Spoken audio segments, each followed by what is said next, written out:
Go ahead. Make my day. I'm sorry, I could not resist. You know, sometimes you just got to go old school. I think old school can be very cool. And as my friend James Yeager used to say, he really liked the fall because it was shoulder holster weather. It was almost spring here in Georgia, but I could not help thinking that my Smith & Wesson 686 357 Magnum revolver just needed a shoulder holster. And the folks at Galco Gun Leather were kind enough to send me one to try out. So if you kind of like old school sometimes too, stick around, because in today's video we're going to take a look at this VCH 4.0 shoulder holster from the folks at Galco and talk about pros and cons and kind of give you my overall impression of this thing after wearing it for a little while. And there might be a little rambling. I got a cool story to tell you about Galco Gun Leather that you might think was interesting. All that coming up next here on Survival on Purpose.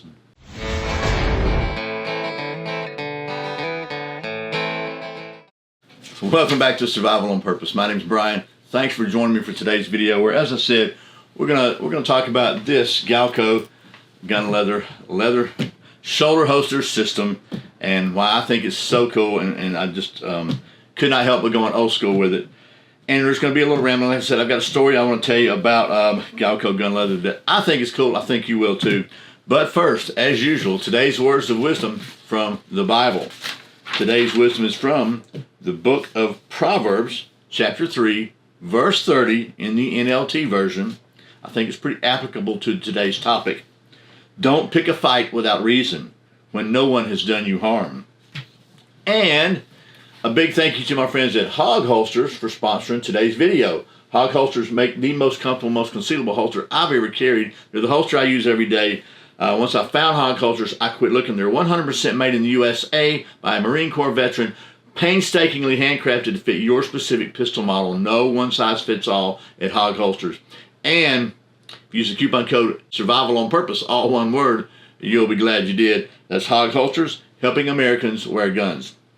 And I gotta say, you might think it's a little unusual to have a Hog Holster sponsoring a video about another holster company. And I gotta say, Galco knows that I carry Hog Holsters every day, but if I really need leather or it's for a gun that Hog doesn't make, Galco Gun Leather is my #1 go-to choice. So just want to get that out of the way. I know you might have thought that was a little strange, but there's no hard feelings there between either one of them. They're both actually great Arizona companies. So anyway, that being said, I do have a little story I want to tell you. I took some notes just so I don't screw this up, because so I know, like I kind of was doing a really horrible imitation of Clint Eastwood and Dirty Harry at the beginning of this, but I got to say, as much as I like Dirty Harry, I've been watching reruns of the original Miami Vice from like 1983, 84, and I can tell you when that show was on, I remember it was on Friday night, and I didn't miss it, man. I'm not a big TV person, but I didn't miss that show. I thought it was cool then, and I've been watching these reruns that are like, they're almost, 40 years old now? Yeah, 43 years old. They're still really interesting, really good. And what I've noticed as I'm now more familiar with, gun stuff and gun handling and shooting, that I think the Michael Mann, I guess the director or the producer, he did a good job of making sure that things kind of looked at least somewhat reasonable. I just thought they were really cool. But anyway, that's my plug. If you hadn't seen that show, if you're younger than I am, which many people are, hadn't seen that show, I'd highly encourage you to check it out. Not the new one, not the movie, but the original one with Don Johnson. But the story I had to tell you, as I try to get back on track here, is about Don Johnson, or Sonny Crockett was his character on there. So there's a movie that Michael Mann also did called Thief with James Caan, which, by the way, Yeager told me that was a really good movie as far as gun handling and stuff. It was a great movie. If you hadn't seen that one, it's really good. It has James Caan and Robert Duvall in it. So, man. And I think James Caan actually went to Gunsight to kind of train up for that. Anyway, I'm rambling again, sorry. But there was a shoulder holster used in that movie that was made by somebody called the Jackass Gun Leather Company. And when Michael Mann came up with Miami Vice, he wanted one of his characters to use that same shoulder holster. And he couldn't find it. The Jackass Leather Company had actually been changed to Galco. So they changed the name to Galco, and there was no internet really much back in those days, so they had a hard time finding it. So they had somebody locally in Miami make a shoulder setup rig as close as they could, and Don Johnson hated it. He didn't like it, said it was uncomfortable, said it printed, it showed in all his clothes. It just, he did not like it. So they finally got in touch with the newly renamed Galco company, and the president of Galco flew to Miami, personally fitted with Don Johnson for one of his shoulder holsters, which, by the way, now has become the Miami Classic. That's the shoulder holster that Don Johnson wore on there to carry his Bren 10. So little TV firearms slash nostalgia and history. So anyway, Don liked that holster, and it kind of became the classic. And I know if you've seen the show, I know you've seen it. It's the horizontal carry holster. This is not the Miami Classic. This is a vertical carry holster because this gun is pretty big, and I don't think if I carried it like this, it's going to poke out on both sides. So that being said, this one, as I said, is the vertical VHS 4.0 vertical holster system. They also have one for semi-autos. This is for the revolvers. And it's been carried in one version or another by military and law enforcement all over the world, including in Iraq and Afghanistan for the last 10 years. It's about a little over 10 years old design. Now, first, I just kind of want to give you my initial impressions. So this is me wearing what I might wear to church without, I probably have a different shirt on. It doesn't look too bad if it's not buttoned. Now, it's a big old pistol, so if you button it up, it's going to poke out some on both some of the sides, but yeah, I just want to kind of show you that before I take this jacket off because I'm kind of hot. So I'll give you a little better view of the holster this way. Just talk about some of the specs while I show them to you. So first of all, it is, as you can see, premium cowhide construction, like all Galco gun leather stuff. It has a safety snap here,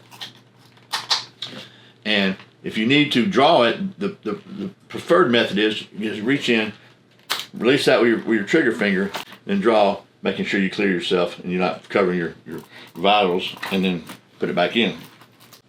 Anyway, 2.5-inch contoured strap system, shoulder straps. You look at the back of it, what do they call this thing? They call it a Flex-Align swivel plate. That's the trademark name. So it swivels in the back here. So it all swivels independently to make it really comfortable. Has a keyhole harness fastener system. I'll show you that in just a minute. The pistol, when you buy this, it includes tie downs for both the pistol side and the ammo carrier side. It comes with the ammo carriers, and this one is for a speed loader. Usually you just drop it right out. And if you have a semi-auto, obviously it's going to be for magazines. Let's see what else. Fits the chest up to 56 inches. I got no worries there. And the MSRP on this rig is $349. So that's kind of the overall specs. I'm going to take it off.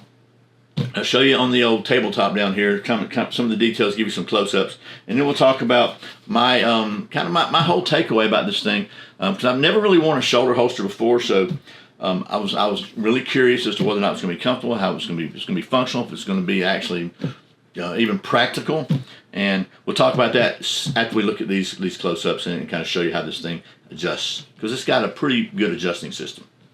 Alrighty, here is the Galco VHS vertical holster system 4.0, and let me just take a quick look at it. First of all, I mean, this leather, Galco leather, I've already beat it up a little bit, but it is really well done. Nice thick leather. Look at the stitching on this thing, very well stitched. Burnished here on the side, just be smooth. Just really well done there. Fits like literally a glove. It's your safety snap here. Pistol goes in here. Look at the inside. Very well done. All the snaps, the metal snaps, they have plastic on the inside of them to keep from scratching your gun. If you care about that stuff, I'm not too concerned about it. Ammo pouches, very well done. And this is the Flex-Align swivel back plate, and you can see it allows every single strap independently to swivel as needed, so it can adjust to your body when you move and whatnot. Same thing for every one of these on the holster itself here, over here. It just lets you have a little more comfort because it's gonna move with you. It's the basic what I'm trying to get at. It's a long way of saying it's gonna move with you. Then we have a snap here for your retention down here. You have a snap here for your belt retention for your other. That's pretty much it. So just really, really well made in my opinion. It looks good, feels good, and it's comfortable. So let me back you back up, put this thing on, and I'll go over a couple of challenges I had in figuring this out. So maybe it'll help you if you decide to get one that you won't be scratching your head as long and make as many mistakes as I did. Here it is, loaded up, guns and ammo.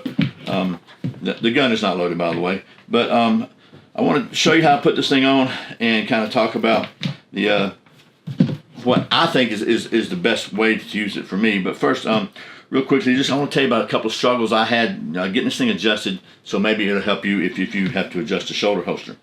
First of all, these clips that are on here are really, really well done, and I think they're patented, but they don't slide around very easily. So what they recommend doing, and there's a good video on their website you should watch. I'm not going to go over all of it, but to try to do it, to get a buddy to do it with you, somebody to help you adjust it, and kind of get it only halfway through the clip basically, and don't fasten anything, and just try it on, and then make sure you've got it adjusted where the shoulders, the holsters are where you want it, and everything's comfortable.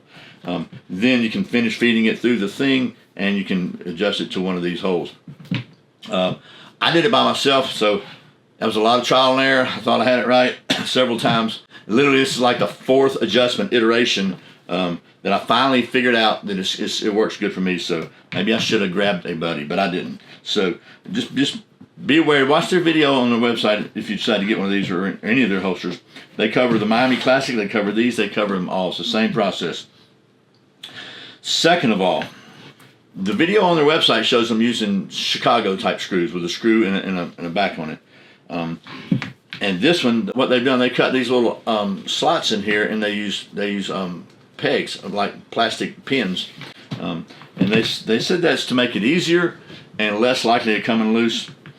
On the less likely to come loose, 100%, I don't doubt that, because by golly, especially when it's new, these things they're tough to get in there.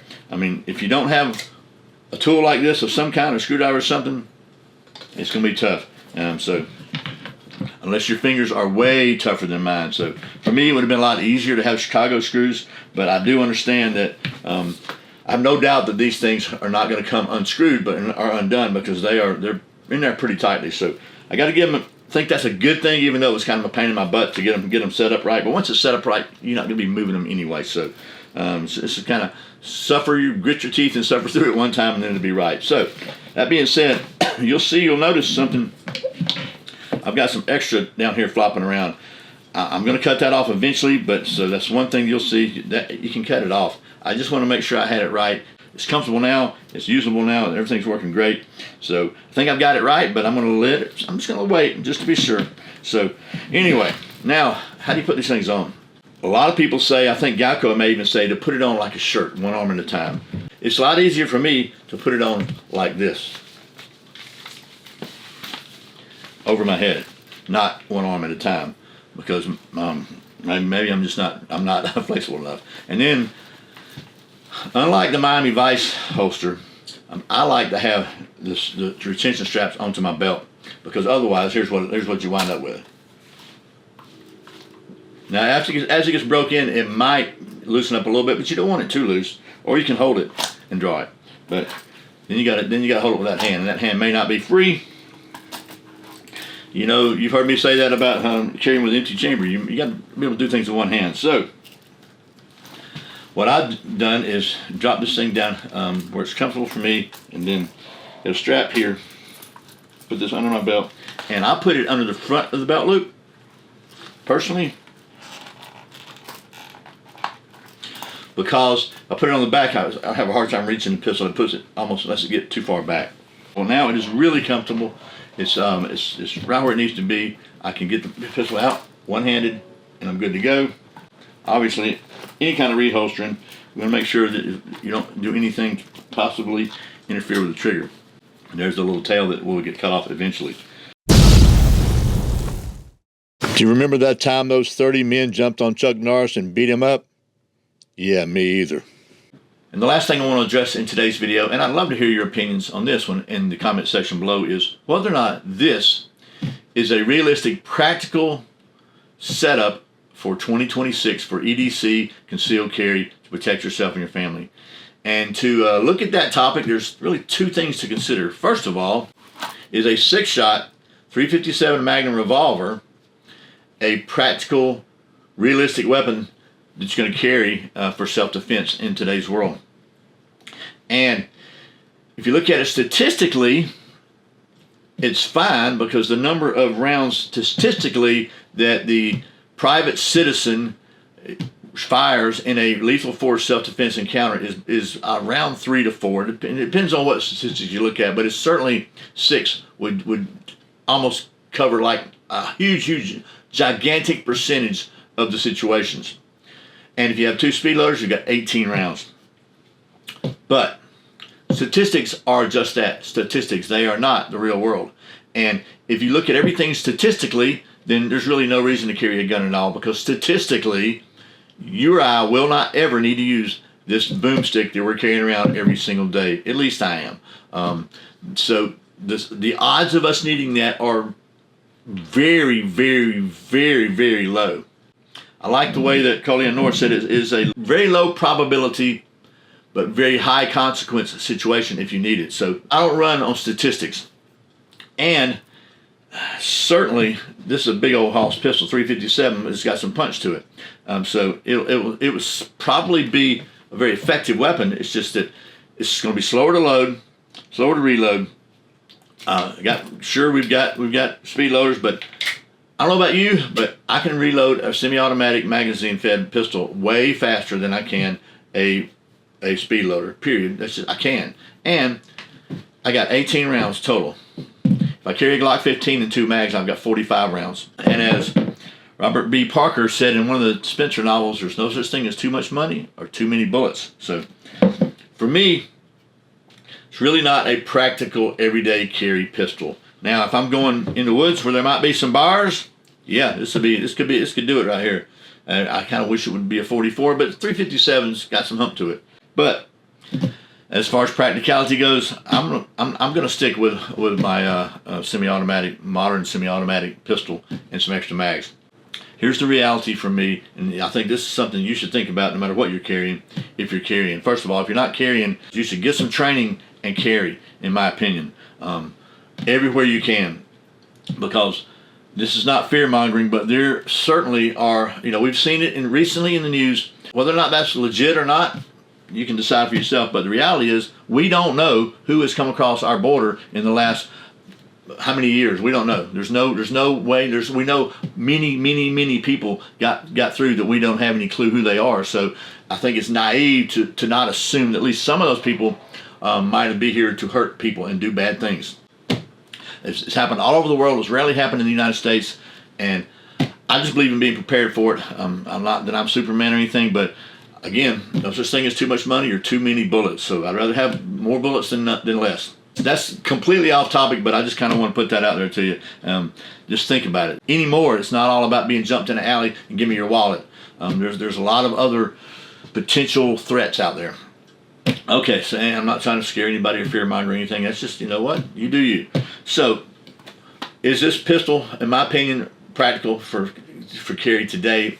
I don't think so. There's a reason law enforcement have almost all gone to semi-automatic pistols.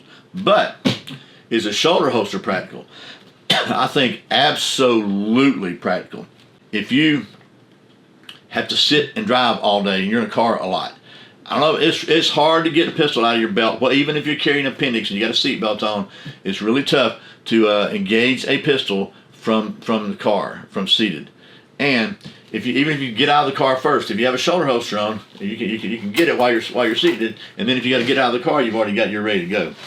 Anyway, this is the Galco VCH 4.0 shoulder holster system. Thanks again to the folks at Galco for sending me this so I could try it out and so I could properly house my big old hog leg 357. And I hope this video has been helpful and somewhat informative, maybe even just a little bit interesting. I'll stop rambling. I really appreciate you watching Survival on Purpose. Remember, survival is not an accident. So Be prepared. I'll see you next time.